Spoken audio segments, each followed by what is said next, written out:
Our first guest today, joining us by phone, is a good friend of mine, fairly new delegate, delegate out of Elkins, Delegate Jonathan Kyle.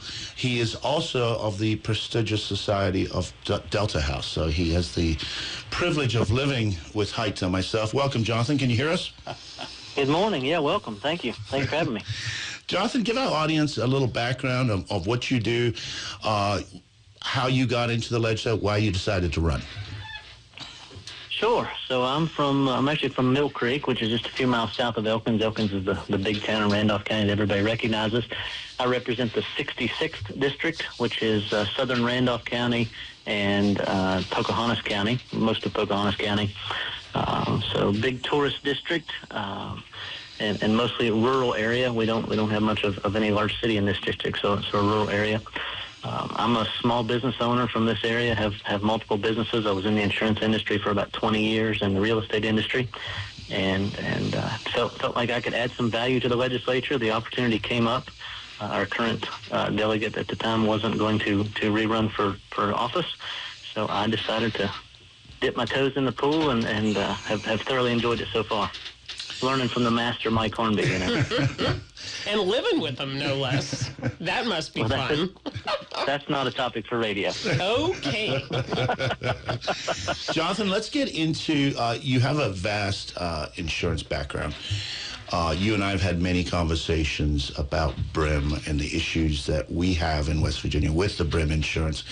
Can you give us a rundown of what BRIM is, how it works, and what the issues you see with it, with your insurance background?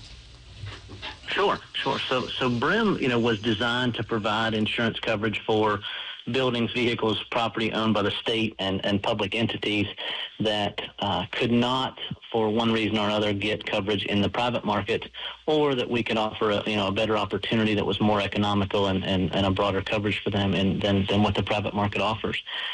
So it was designed with great intentions, and it has worked very well for those entities such as, law enforcement, fire departments, school building authorities, school boards, that kind of thing, and has done really well.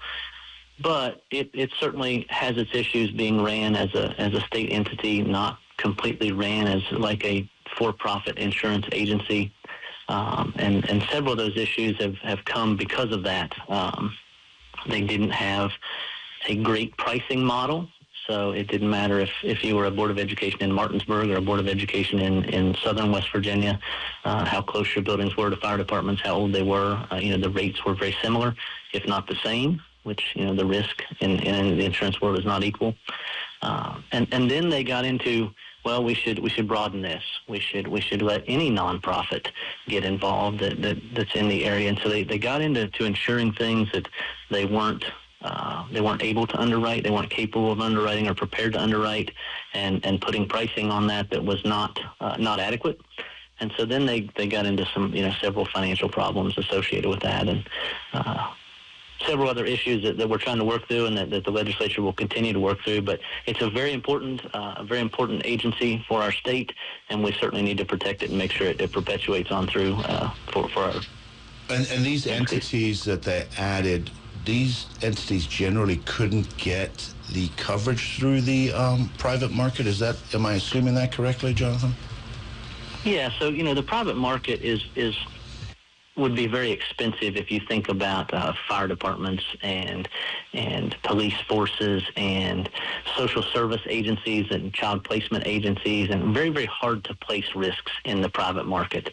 They have very unique needs for their coverage, and they have very unique risks that are associated with it.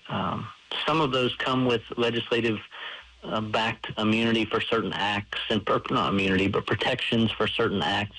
But they still have to have protection for, very expensive fire trucks, very expensive equipment, their liability for being on the roads and protecting people. Their workers' compensation is another issue that BRIM covers. We don't cover it through BRIM, we cover it through an outside agency, but there's lots of unique risks around the state. And once, if you get a very hard to place, let's say a child placement agency or a fire department has had multiple claims, even if the private market would have taken them prior to them having those claims, once they begin to have claims or have a bad run of luck, then there's no private market that will take in, and BRIM has to fill that gap. It's very important because, we need those agencies and services to have coverage, and if the private market voluntarily says we're not covering them, we have to have a backup. Jonathan, a few years ago, this is Bill Stubblefield. I was county commissioner several years ago.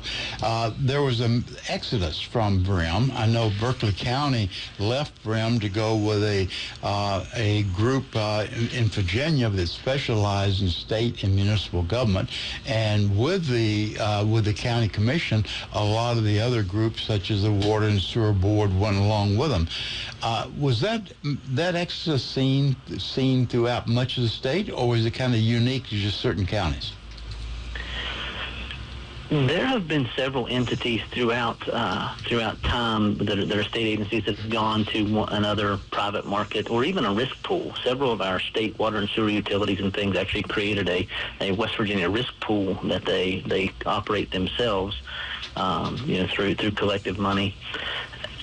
And part of that has been driven by BRIM's inability over the years to have, as I said, a proper way to analyze rates for those certain entities, and some entities could find a better solution on the private market if they were nice entities with no claims history and maybe lower risk things. County Commission is not typically as high risk as, say, a law enforcement agency or a child placement agency, but there are better options at times on the private market.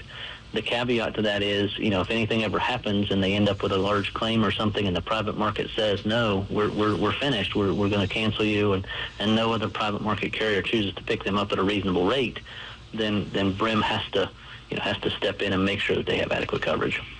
So is it your understanding then, Bill, is the county back with No, I don't believe so. I don't think so. They were very, very happy. At least the last I heard, they were very happy. And I don't know if it's a risk pool or what. It ran as an insurance. I have to admit, Maria, I'm a little fuzzy on the details. It was now. a cost. I would assume it had something to do with cost savings. Much less expensive, yes. Okay. And we got good coverage. We're very responsive, got good coverage. So, no, I think Berkeley County is still... It's out of BRIM, yeah. Okay. Yeah, there are several state agencies that are not within BRIM. I mean, Travelers, there's several state, other carriers that operate within West Virginia. Some of the Lloyd's of London syndicates that offer coverage in the private market, and oftentimes those are less expensive, more economical than what BRIM is offering, and it's why we need to get BRIM a true pricing structure, a true pricing model that they can utilize to bring some of the good risks back and not just be an insurer of hard to place tough risks, but also limit kind of rein in that they were just designed for state agencies and things. They were not designed to be all end all for every nonprofit, every small little thing that pops up around the state. They insure 4-H clubs. They insure, literally any nonprofit you can think of. They've put on the books at one time or another. Jonathan, do you have any idea how expansive it is? How many entities actually use BRIM in the state of West Virginia?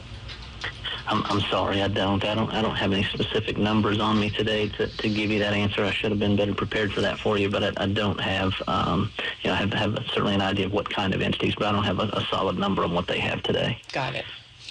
Jonathan, looking forward, moving on from BRIM, what are some of the things that you are working on in the legislature within your committees, or what are some of the things that you're interested in helping West Virginia move forward?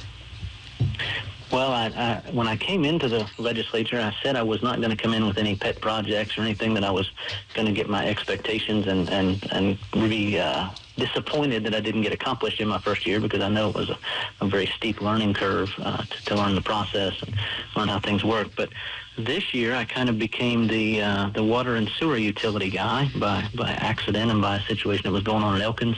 I was able to get my first piece of legislation passed through both houses and signed by the governor this year as a freshman, which was really exciting. But we have a water and sewer utility, public water and sewer utility crisis across our state, as everyone knows. No one will argue that, I don't believe. But not only just in we don't have adequate opportunity to provide it to the rural state, a lot of areas, but many of the ones that we have are failing. Financially, it's very difficult because they've got a low number of participants trying to keep very expensive water plants operating. And so, the piece of legislation that I worked on this year was how do we try to get some of these really financially struggling entities and entities that can't get anyone to volunteer for their boards and their operations to become more financially solvent and have a more proactive approach to staying solvent rather than reactive once they realize they're in trouble. That's interesting you say that, because that's not a problem we have in the Eastern Panhandle. We have a very viable water and sewer board, and I think compared to the rest of the state, it's fairly economical as well.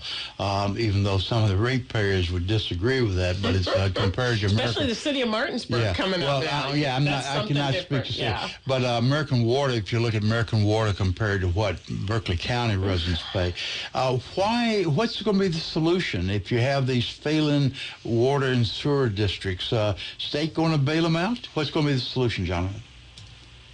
No, I don't think the state's going to bail them out. Although there is, significant grant money being pumped into a lot of infrastructure around our state. I don't think the state's going to be bailing them out. And frankly, what you're saying about Martinsburg and there's other, more metropolitan areas of West Virginia, if you can call them that, were great conversations that Mike and I were able to have around the Delta House couch. That our differentiation, West Virginia is very, very diverse.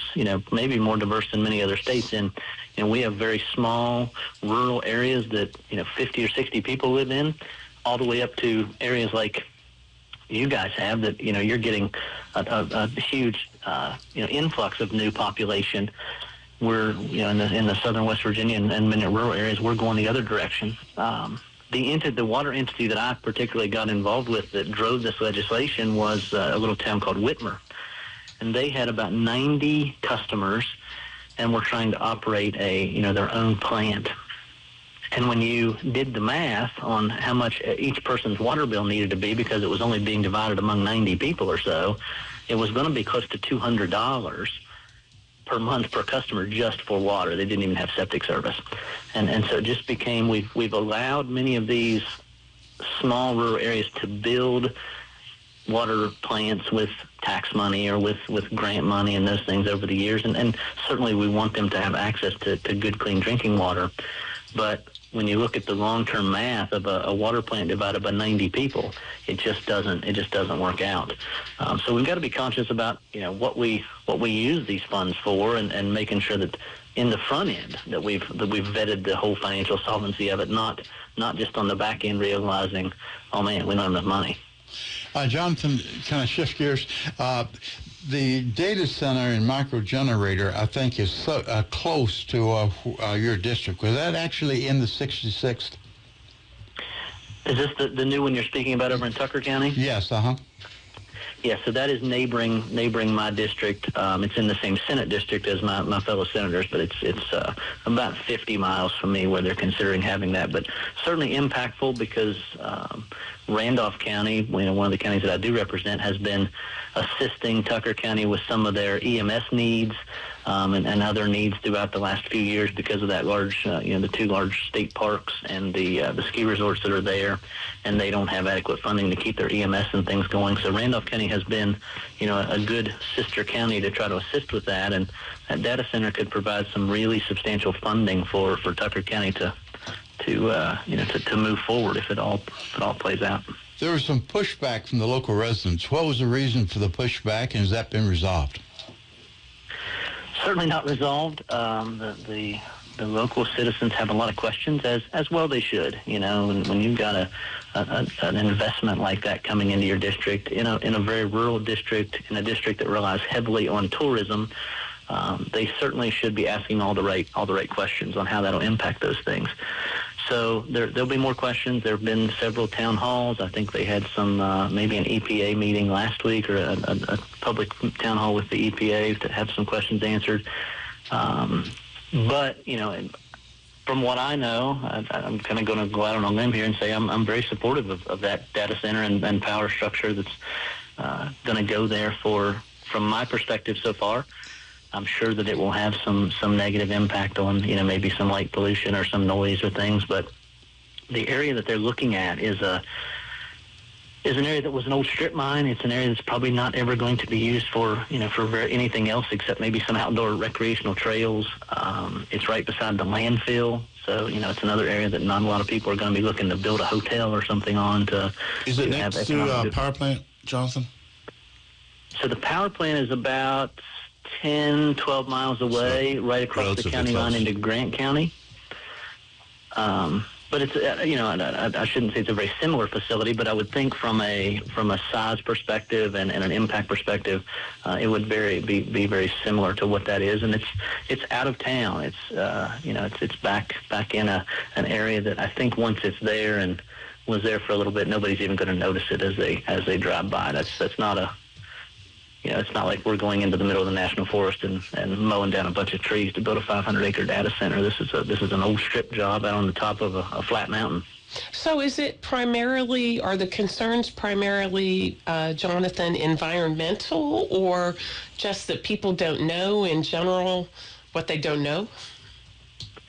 I think there's twofold to that. Probably they don't know what they don't know, and frankly they do know what they know. They know what has happened around data centers in other parts of the country, and not all of that is positive. We can't paint a complete positive light on it, but they have concerns about light pollution and noise pollution and water pollution. And when you're in a heavily touristic area, that's important. You don't want people shying away from coming and seeing the waterfalls and the hiking trails and the ski resorts and all those things because you have some massive constructed business there that that doesn't allow them to sleep comfortably at night from noise or light or anything else. And there are some beautiful streams there. Blackwater Falls State Park is right there within 3 or 4 miles of where they're considering putting this data center. So there are implications that we need to think about. But there's also implications of everyone here knows rural West Virginia is in financial, we have financial troubles. We can't keep up the EMS systems. We can't keep up some of the roads and some of the school systems. School systems are a big one, trying to keep infrastructure for school systems. And data centers, from what my understanding is, could be a huge answer to those problems. This data center could quadruple or more the county's annual budget, in my understanding of what kind of revenue they would bring to the county with the revenue sharing that we passed this year. So if you think about a county that their typical budget is maybe $6 to $8 million, like Randolph County, or I would think Tucker County is similar, if their budget could go to $30 or $40 million a year because of tax revenue, that's a huge windfall for a county like that. Yeah, you mentioned several negatives. I thought they were closed systems. I've been told that you could stand literally outside the door and not hear any noise pollution and no light pollution. And the water I thought was a closed system. So I'm a little surprised those have been mentioned as potential drawbacks. I don't think that every drawback you see on social media or that many of these opponents of such growth are always true and factual. But they spread misinformation for positive and negative. They spread misinformation to skew it to their liking. And frankly, we have a lot of people in that Tucker County region that are not native Tucker County people. They've moved here from Washington, D.C. or the Martinsburg area or, Baltimore, Fredericksburg, those areas, to get away from the city, to get away from the traffic, to get away from the noise, to get away from the hustle and bustle. And I think they do get a little concerned when they see that type of action moving toward where they've gone to. They're very protective of nature. They're very protective of water sources and wildlife and all those things. And they just want to make sure it's taken care of and that this kind of economic growth won't impact that way of life. And I think there's a balance. I really do. I think there's a balance that can be struck. And I think when we get down to the true facts as this continues to transpire, it will all be fine. So changing gears again, Jonathan, you as an insurance guy, talk a little bit about what you think the solutions are to the PEIA, should I call it a crisis, situation? How about that? I'm going to be honest with you. I've not been involved in a ton of the PEI conversations, Okay. the really in-depth ones to answer a lot of the detailed questions that you would want. Health insurance was not my background in the insurance world per se, but it is a needed service to our state employees. It's very important that they have adequate health insurance protection, especially in a less healthy state. I don't know what terminology I want to use, but we have an aging population that is not as active as they should be at some times, and we've got people that truly need health insurance coverage all across the country. But West Virginia is very unique in our need for that, and our state employees deserve to have that protection. Okay. And the current rates of PEI, when you look at comparing to the market, are much cheaper than what the market is through a Blue Cross Blue Shield or those kind of coverages. But it still is difficult when our state workers see 14 or 15% increases in their health insurance and don't see any kind of salary increases to offset that. I think that's their biggest complaint. And PEI is a very comprehensive coverage, so they want to keep it. They just want to make sure that they can afford it in their budgets. One last quick question, Jonathan, and thanks so much for the information. Corridor H, is that going to be completed? Is there any impact from the Fed, lack of money coming in? We got 60 seconds, Jonathan. Corridor H is very critical to my region. It's very critical to my county, my delegate district, as well as my neighboring delegate districts. I think there will continue to be a great push. There has been too many billions of dollars invested not to finish this.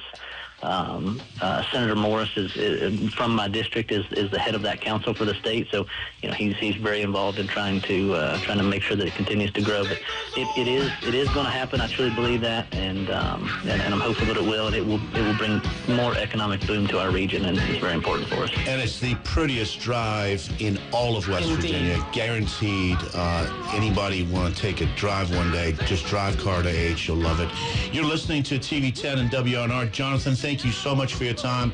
I appreciate it, and I look forward to seeing you next week. Thanks for having me, guys. I appreciate you. We'll talk to you soon.